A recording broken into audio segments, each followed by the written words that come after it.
Good to be here today. Awesome. Yeah, it's so great to have you back here. If for those who don't know Chris, or maybe you remember, Chris has joined us in the past for some incredible fundraising sessions. So I'm just going to do another quick intro and I will give him the floor. So Chris Barlow is the founder and customer happiness director at Beeline. He is also a dad to 7 kids, teaching them the way of generosity. So important these days, you know. But yeah, he helps nonprofits grow their mission and donor base through digital marketing. So I'm excited for today's session, how he's going to tie that into getting more monthly donors. And it was actually interesting last session because we had a quick poll about like who people are most targeting in this year-end time, and recurring donors came up the highest Mm. number before first-time donors. So I think Mhm. this audience is ready for your knowledge. Awesome. Yeah. Yeah. It feels like it's definitely a strong felt need. And so that is why I wanted to talk about this today. Awesome. And there's a lot of talk about it, and people, and I feel like organizations are having trouble actually making it happen. So, I mean, it's hard enough to attract donors who believe in what you're doing, right? But and contribute once. So, how do we get them to become monthly or recurring donors? And so that today I want to cover that problem and what we can do about it. So I want to look at the question, why do people give, briefly, and and then the key message that we can use to get people to want to give to us, and especially give in a recurring manner to us. And then we're going to talk about a strategy that you can use, or a principle that you can use, that will help you write a better key message, or what I like to call your value proposition. And the strategy that will help you write a better value proposition that works really well is something you can apply across your marketing. And so we're going to look at how you can use that strategy or principle to improve your website, to write more effective donation and landing pages, how to write emails that get clicks, how to get replies, and how to write effective ads. And by the end, I'm really hoping you're going to have a practical, implementable strategy that you can use to, of course, attract donors, and do this and be ready for year-end fundraising. So I want to start with a question, and just drop your answers in the chat. I would love to hear what you all think. What helps people decide to give? So what do you think? This could be a scientific study, and there's a lot of answers here, and this could be a whole webinar in and of itself. But I'm just curious what you guys think. What helps people decide to give? Stories of impact. Yeah, connection, personal connection to your organization. Yeah, affinity. Yeah, connection. Belief in the mission. Grateful for services. Yes. Yeah, their passion, their emotion, getting a good feeling. Yeah, that's great. There's no like specifically right answer. Again, we could look at this from a psychological point of view. Trust, that's a good one. I'm going to share you my two answers to this question. And again, these are just two of them out of all the good ones you guys have put in there. Your value proposition is what has one thing that helped people decide to give to you, and I'm going to define that. And ultimately, your donors are the experts on why they gave. And that should hope, knowing that they are the ultimate experts on why they're giving, hopefully makes us want to ask them. And so we're going to get into that. But I want to look at briefly two pieces of data that support the importance of your value proposition. The company Next After did an experiment where, on a donation page, they tested a donation form with just the headline.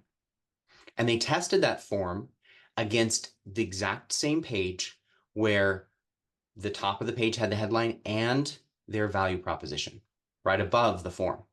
So someone would click on the donate button in the top right. The expectation is that once they click on that button, they're ready to give.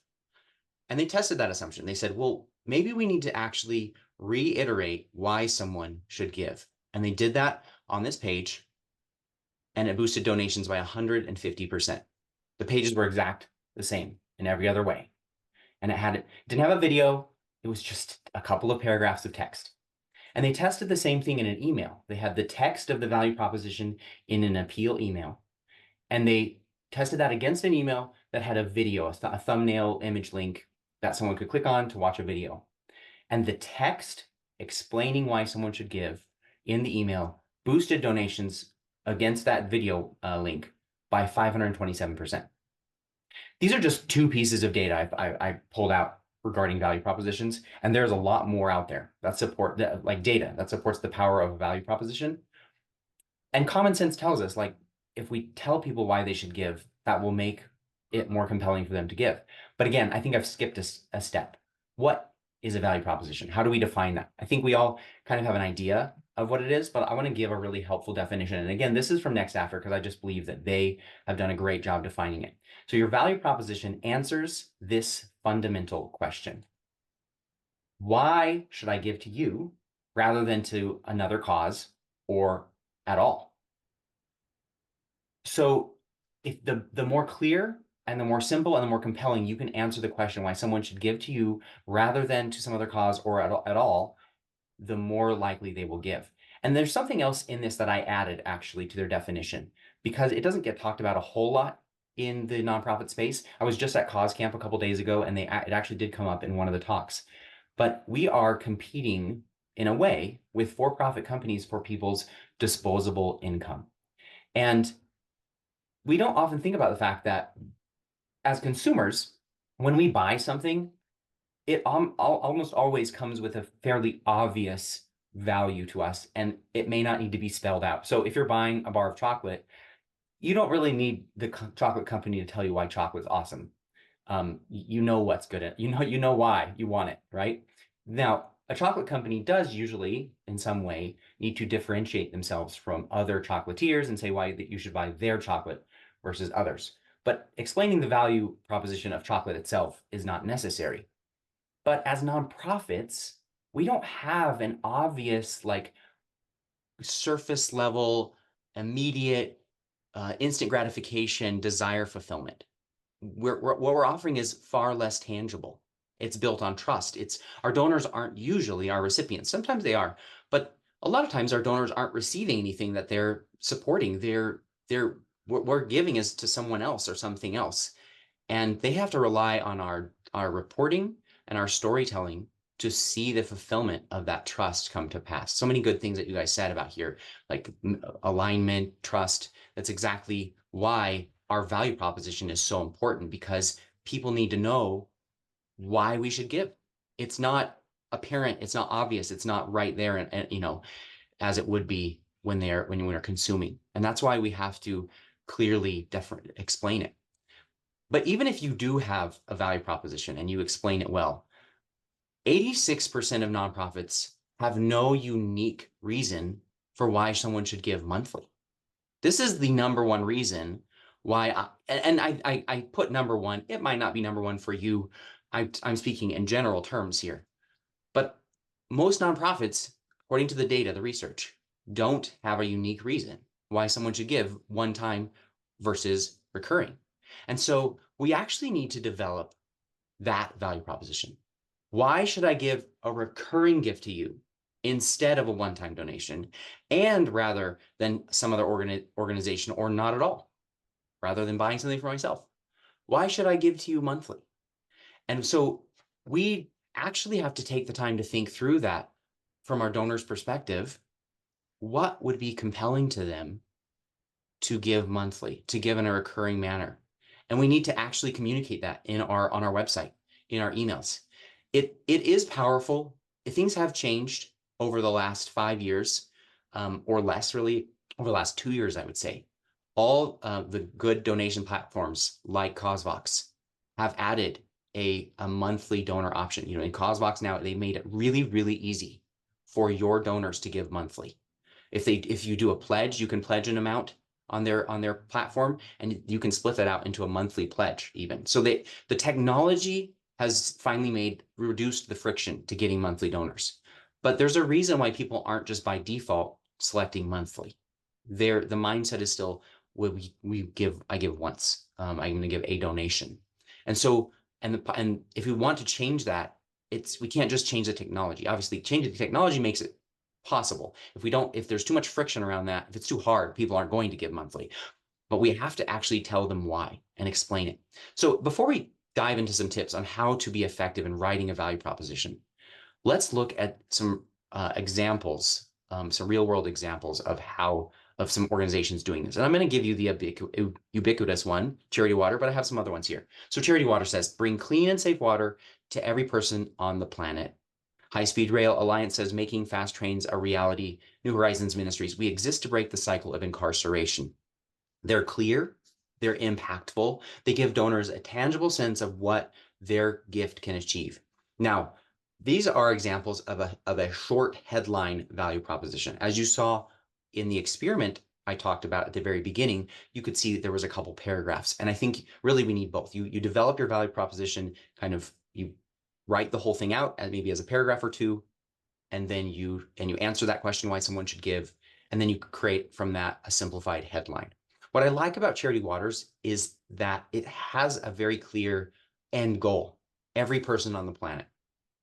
The High Speed Rail Alliance and New Horizons are both very good, and I think theirs could be even more powerful if High Speed Rail said, making fast trains a reality across the United States, or in the top 10 population centers of the United States in the next 10 years.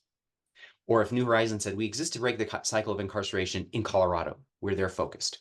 That would help their donors understand where their goal, what their goal is, where they're trying to reach. And of course, maybe they reach that goal and they can expand it. Maybe at some point they can say to every person on the planet. And there are 3 traits that make a value proposition effective. And again, 2 of these I've learned from and taken from Next After, and then one I've added myself. So the first 2 traits, the first one is appeal. Appeal, your value proposition should have appeal, and appeal means it needs to answer the question, how badly do I, your donor, want to make this impact? If I want to make this impact, then the stronger I want to make this impact, the more appeal your value proposition has. And then exclusivity should answer the question, can I do this anywhere else? Can I make this impact anywhere else? Okay, so maybe I can, if I want fast trains of reality in some other part of the world, then, High Speed Rail Alliance isn't the organization for me to support. But if I'm really wanting to make fast trains a reality in the US, in our specific city where they have some initiatives going, then that is the exclusivity, because there's maybe no other organization doing this. Or if I want to see the cycle of incarceration broken in Colorado, then New Horizons is an organization I need to look at. So exclusivity doesn't mean you need to do it better than everyone else. It means you need to do what you do exclusively well, in the way you do it, with the people you do it, in the place you do it. And again, you can be uniquely positioned for what you do, where you do it. And the third trait that I've added is simplicity. And so basically, can you express it simply in a way, in a short paragraph or in a sentence that is at a grade, elementary grade reading level, that someone can understand it quickly and easily. I have St. Jude Children's Hospital here because they used to have a value proposition that focused on the scientific aspects of their work, and people didn't quite get it. But now they have a very simple and compelling one: finding cures, saving children. It doesn't get bogged down in details about medical procedures or research. Now, I'm certain, I didn't look into this, but I'm guessing you can go and get more information and dig down into that. How do they find cures? How do they save children? And someone who's wanting to donate, especially the larger the donor, the more you're going to want to kind of understand some of that. But to just go from the beginning, their value proposition speaks to the heart of why someone would want to support their cause. So one way we can write an effective value proposition is to tailor it to the different types of donors or different situations that we're asking. So again, if we're wanting recurring donors, then whatever flavor, again, of what we're aiming for, we need to tailor it. So again, for recurring donors, here are some ideas for you. Make an impact 365 days a year, or ensure that we have the resources in place to respond to urgent needs that come up without, because that way we don't have to take the time to try to make an appeal in the moment that the funds are needed. Or really powerful, make more of your donation, when you give monthly, more of your donation can go towards impact instead of fundraising. Because if we are continually scrambling to fundraise, if we're continually scrambling to figure out our budgets and adjust them, we're spending more time and effort and energy and thought on our operations, which is not a bad thing. That's a good thing. That's part of the mission. But we can't spend as much time on our impact, on the impact that you want to see. But when we have predictable, recurring monthly revenue, we know that's coming for the next 12 months. We can think very differently as an organization. We can act very differently. We can put way less energy into fundraising. So, or you can appeal to the convenience. We live in a subscription economy. Your recurring gift makes it easier for you. Just set it up automatically. And that way you don't have to worry about thinking about it, making sure it went out. So those are some ideas on specifically recurring. Again, depending on the context, we might adjust our value proposition a little bit to release or add to it, flesh it out, depending on who we're speaking to. But how can we communicate in a way? How do we get this to be effective? How do we know if this value proposition is actually going to get people to want to give? How do we know it's going to resonate with our donors? Well, we might write something and think that we came up with something that's really compelling. But when our donors read it, do they give? That's where the rubber meets the road, right? Do they give? So we need a better way, or we need a good way to step into our donors' shoes and understand, what are they thinking? How are they feeling about what I'm actually communicating? What are their thoughts and feelings? What's their motivation? Do they have concerns about our organization or how we fulfill it? Why did they give? These are the questions we want to answer. Because as I mentioned at the beginning, in the end, we are not the experts on why people give or volunteer or get involved. Our donors are, our volunteers are, our board is. Understanding why people are involved is key to helping us communicate. So the key, the strategy, the principle that I mentioned at the beginning to so many things in marketing, including a powerful value proposition, is active listening. And by asking questions, by listening, we can learn what our donors care about. We can discover their feelings, their motivations, and the words they use to describe what's important to them. So if we use the words that they're using, if we speak to the thoughts and emotions that they're feeling, we're going to speak to their hearts. And then we can use this principle of active listening to have a powerful value proposition, effective landing and donation pages, engaging emails, ad copy that converts, and be responsive to people. Create that connection. So many people, when I ask the question, why do people give to you? It's connection. And so the way to connect with people is to listen to them. We can't connect with people by just speaking to them. That won't actually connect us to them. It's listening to them. So how can we, when we are putting out our website and sending emails and posting on social media and maybe running ads, how do we ask questions in a repeatable, simple way that connects us to people? Well, that's what we're going to look at for the rest of this session. We're going to look at how do we apply active listening in marketing to capture the words that people are using, understand what people are thinking. And that's actually the easy part. Capturing people's words is that's what digital marketing is built to do. But taking the time to then analyze them and make changes, that's the hard part. But I want to show you some practical ways we can start to listen. And some of these applications are not the same as listening in a one-to-one conversation with people, right? But they're a step in that direction. And that's the goal, is to have a heart to listen to people. So on our website, you can implement something called, there's a lot of tools out there to do this, by the way. I just know this one well, Hotjar. And you can just do a little poll that pops up on your website. And you can just ask people, did you find what you were looking for? Or do you understand what we do? Yes, no. If someone says, no, I don't understand what you do, then you could say, oh, you can go here to learn more. And then, see if this helps you. Or did you find what you're looking for? No. And then have an open field that they can fill in and say, say, what were you looking for? Don't ask for people to opt in or anything. The goal of the poll is not to grow your audience. The goal is to get feedback and help you improve your website. I recently did this. You can see a screenshot from a survey that I put together, and I sent this to my email list, and I asked people, go to our website, literally set your timer for 1 minute, then come back and take this survey. And I didn't want people, so I didn't want people to have a lot of time. I wanted them to know I respected their time too. But I didn't want people to take a lot of time. I just wanted to see what are your impressions after coming to our site for a very short amount of time. And I asked like, what do we do? Who do we serve?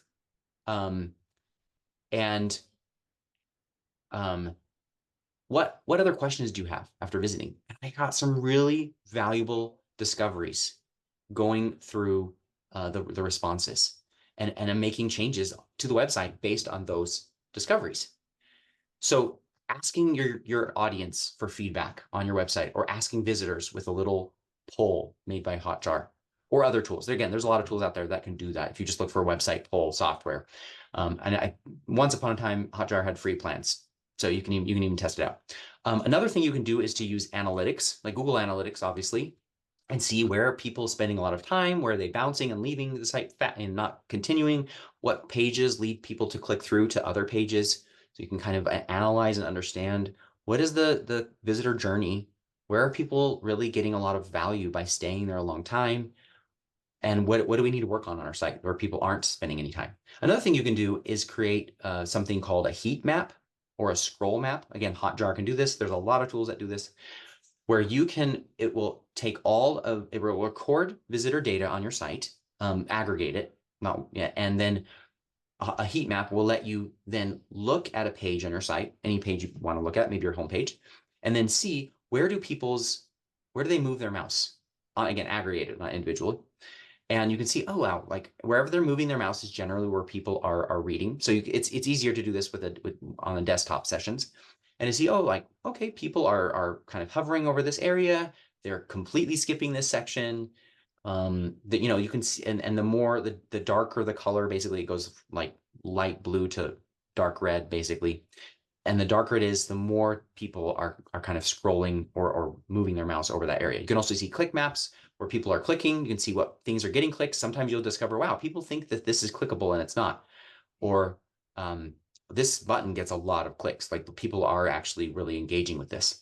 Another thing you can do is scroll maps and see how far people are scrolling down the page. This is helpful on mobile and desktop. Wow, this page, people don't even go past the fold. They just open the page, they see what's at the top, they don't scroll at all. They leave. Or this page, they scroll down 80%. Again, if you want people to engage more with your content, then that you can learn, okay, this page, we need to do something with it. We need to improve it somehow so that people actually stay on it longer. They scroll down further. So that's just a kind of listening where your audience is only speaking to you through their behavior, but you're paying attention and you're wanting to give them a better experience. Another thing you can do is embed a little survey at the end, after, like on a confirmation page, basically. So if someone downloads something from you, downloads a resource or signs up for your newsletter, ask like, well, why did you sign up today? Why did you download this today? And get some feedback, and that will help you then write a better appeal to why someone should sign up for your newsletter or download the resource, because you're understanding what's in it for people. A case study for one of our clients, Connected Families, we added a 2-question survey to the thank you page of every ebook that they offer. And the survey asked the user, which resource did you download? And then why did you download it? And we compiled all the responses we got after about 60 days. And we used those responses to rewrite their original landing page. And we rewrote it using the words, the phrases, and the emotions that their audience shared. This is a screenshot of part of the old landing page, and it's converted at 7.8%.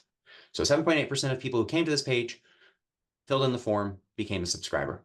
The new page converted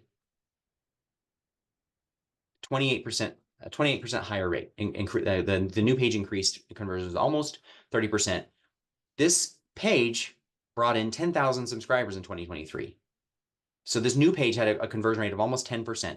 So that's a difference of about 3,000 subscribers over the course of a year, just by changing the language. And we changed the language based on what people were telling us, and using the words that they shared of why they downloaded this resource.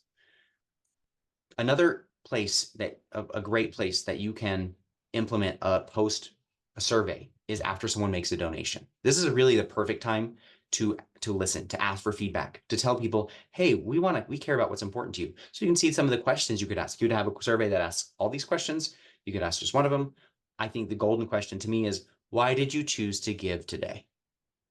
Because your donors are now telling you how to write your next appeal, how to update your donation page with the language they're using, because they're telling you why they chose to give. And you're also just genuinely wanting to understand why people care about your cause and what's in it, what's their heart, what's their passion. And when you get enough responses to these kinds of questions, you can really start to get a picture, an idea of, wow, we need to change how we're communicating, because we think it's this, but it's actually here that people are really resting. What method of communication do you prefer is really powerful. It's important to respect donors. Like, maybe some donors don't want you to email them, they don't want you to call them, but they want you to text them. And if you text them, they're probably going to give to you. I've heard stories about organizations getting a $50,000 gift via text message because the donor asked to be communicated with via text. What's your vision for our organization? And would you like to talk to someone, share your story, or how we can improve? I love those last two questions, because if you get someone who says, yes, I'd love to talk to someone, or here's my vision, and they give you 3 paragraphs, those are people who are pretty good to put in touch with your development team, with your fundraising team, and have them reach out personally, because they might be potential major donors, because they're that invested. They took the time to write to you. They said they want to talk to someone. So that to me is one of the best places where you can have a way to ask people questions, is after a donation. So an email. You want to Email is one of the best ways that you can actively listen, because email is a two-way conversation, or it can be a two-way conversation. We tend to think of it as a one-way. We're communicating our messaging. But email, it's really easy for someone to reply to you. And the problem is, across marketing, across for-profit, nonprofit, the typical marketing goal is, let's get opens and let's get clicks. Let's get people to take our call to action. What if we aimed for replies instead? What if we asked questions of people and said, would you hit reply? We will respond to you. We have, and if your email comes from an individual person at your organization rather than the organization name, you change that, the sender, then people can feel like it's a more personal communication. And you can say, look, I know that this email is a marketing email, but that doesn't mean we're not inviting you to talk to us one-on-one. We want that. If you get too many replies, if this sounds scary to you to ask for replies, if you get too many, that's a good problem to have. I promise you probably won't get too many, like you won't get too many replies. Unless you have a gigantic list and you really do a good job getting people to reply. But if you have that problem, you probably also have some bandwidth to respond. But if people are replying to you, the more engaged they are and the more interested they are. Example here of one of our clients, Connected Families. They have what's called an insiders team, and they invite people to join the insiders team. And people who join get an email each week that asks for feedback on one thing, like, hey, here's a new resource we're putting together, a new ebook, a new course. We'd love your feedback. Of course, they can check it out for free. They don't have to do anything. And we just want to know how we can improve it before we publish it widely. They can learn about jobs or opportunities that the organization has, or other needs, or can you share this with people? And people love this because they feel like they belong. And it's not going straight to will you donate to us? But it creates that sense of belonging and the sense of, we want to listen to you.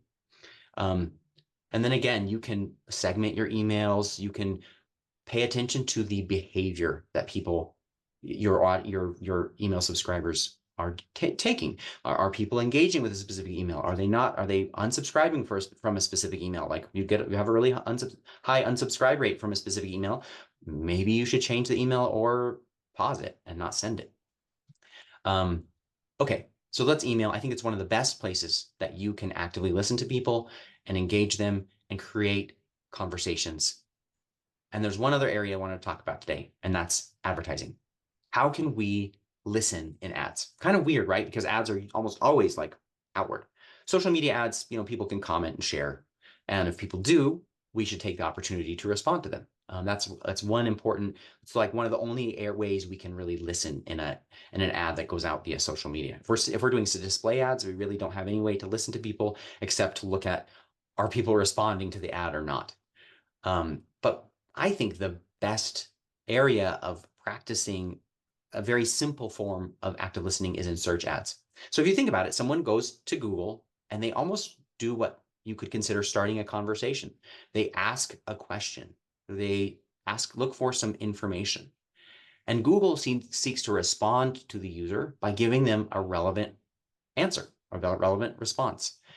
So with your advertising, the better you listen, the more the user will subconsciously think, you get me, and click your ad. And so first headlines, so we know in active listening, one of the principles that's talked about is repeating words back to people. So if if you're in a conversation and you're trying to practice active listening, you might say, so what I hear you telling me is, and then you repeat back to the person what they said.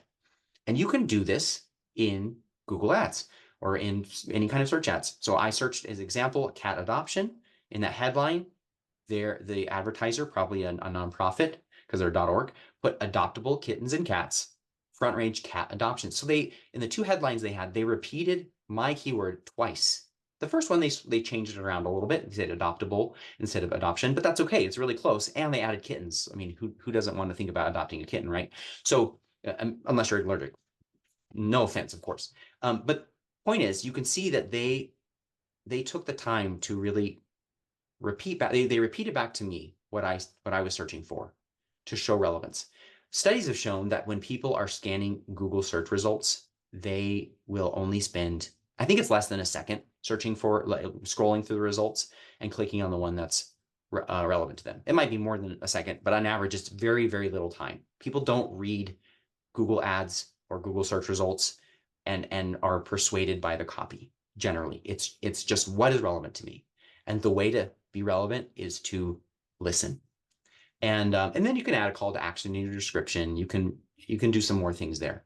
But again, the point is here, the better we listen to people, the more we take their words as what's important, the more we take serious that our donor are the expert, the more effective we'll be across our marketing. So here are our key takeaways. Your value proposition is the key message.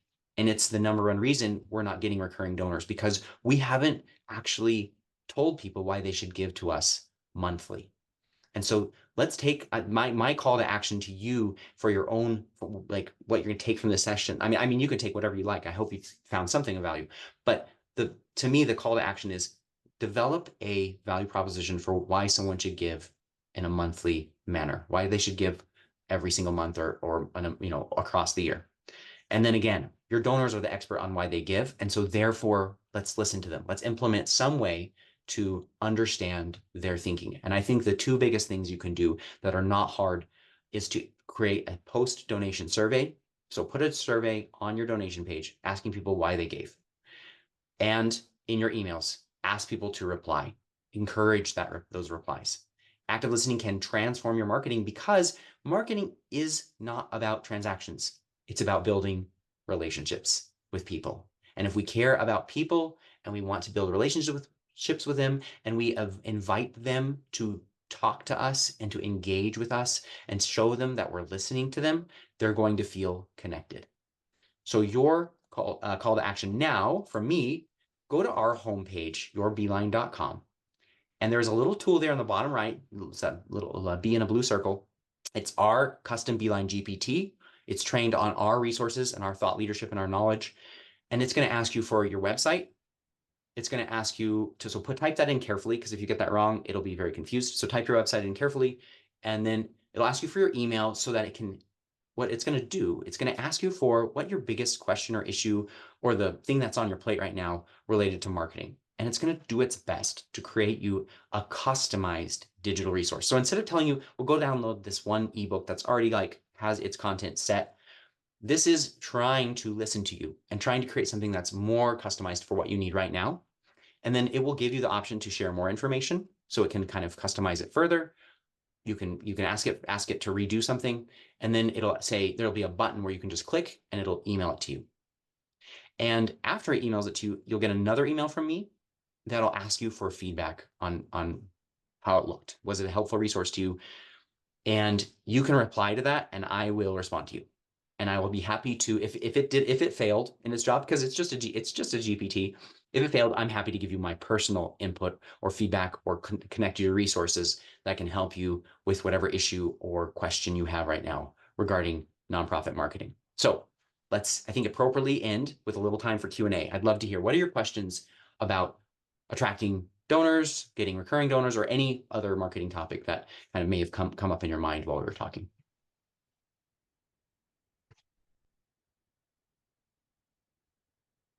Look at the Q&A here. See if anyone had any questions there. Christina Colley asks, for a survey about why you donate, is it better to leave it open-ended or answer selection? And for A, do you ask the question and give examples or just use the short question? That's a great comment, Christina. I think it's really good to, I mean, it depends on the question you're asking, right? So if you're asking, how do you like to be communicated to, I would do multiple choice. But asking someone why they gave or what's your vision, what I like to do to give someone a suggestion of how to respond is I change the size of the response field by, I make it, if I want a short answer, I'll just leave it one line. But if that open-ended question field is like 3 lines, they know to go into a little bit, they can go into a little bit more depth there. But open-ended is really where it's powerful. And that's why the effort of capturing people's responses and feedback is not really that hard. It just takes a little bit of tool, setup, but then analyzing is what takes more time. I mean, that example I showed you, the case study of connected families, we took all those that feedback and we had to organize it. We organized it into different sections of here was the resource they downloaded. Here was the different emotions. Like some people shared the emotional thing that they were feeling. Some people shared stories, and we had to really parse that and organize it so that we could find where are the trends, what are the keywords that people are using, what are the common traits that we can use to bring into the new page. Taryn asked, do you have a generalized template for creating a value proposition for monthly donors engagement? Taryn, that is a wonderful question.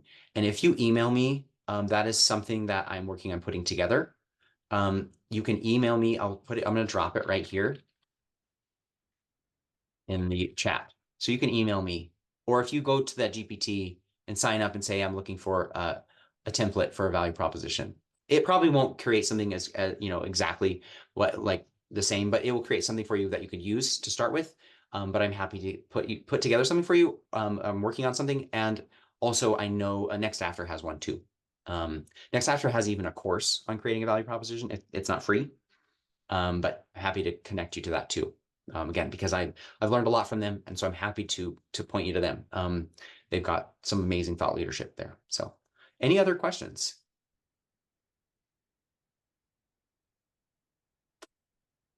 Okay, Michael says, the issue we are facing is that people don't seem to do anything these days. With email and social media, people open the emails but don't respond. Social media, they like a post and maybe even share it, but won't click to give. Yeah, people are inundated. And so I guess, people, obviously, we have to make the most of the times that people do take action. One time, obviously, is year-end. Some organizations might have certain times of the year based on their audience and their mission. I don't know what you have specifically, Michael, but essentially we have to make the most of when people are engaging with us. And you don't have to get large numbers of people responding to get really meaningful feedback that you can use.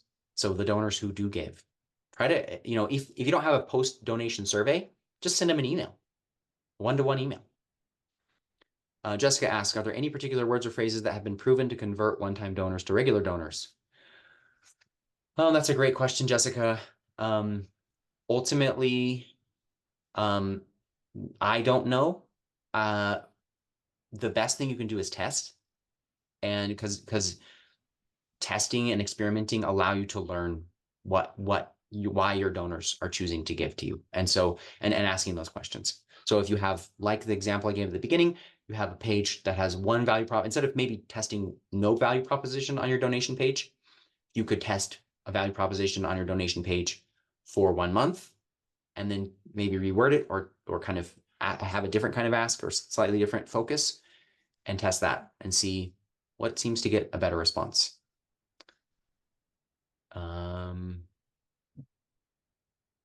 Okay. So yeah, yourbeeline.com is where you can find the GPT. Put that there again. And then in the bottom right, you'll see a little bee that's in a blue circle. If you click on that, that'll open up a dialog box and you can access that GPT. You can keep using it, create a lot of, you can create as many resources as you like using that.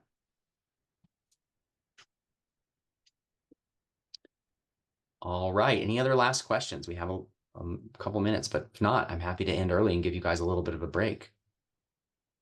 Yeah, if anybody has any last questions for Chris, we have a few more minutes. But if not, I just want to thank you so much, Chris, for helping us learn more about, listening to our donors in order to get them more connected to us and sort of seeing how we can track their activity when they engage with us. And I don't know if you saw in the chat, but you've gotten some great feedback, a lot of loves for your session. So yeah, if let's just have everybody send Chris some more love in the chat. Thank you so much for the incredible information you shared with us today, Chris. It's always a pleasure having you. Thank you guys. Have a great session, great summit.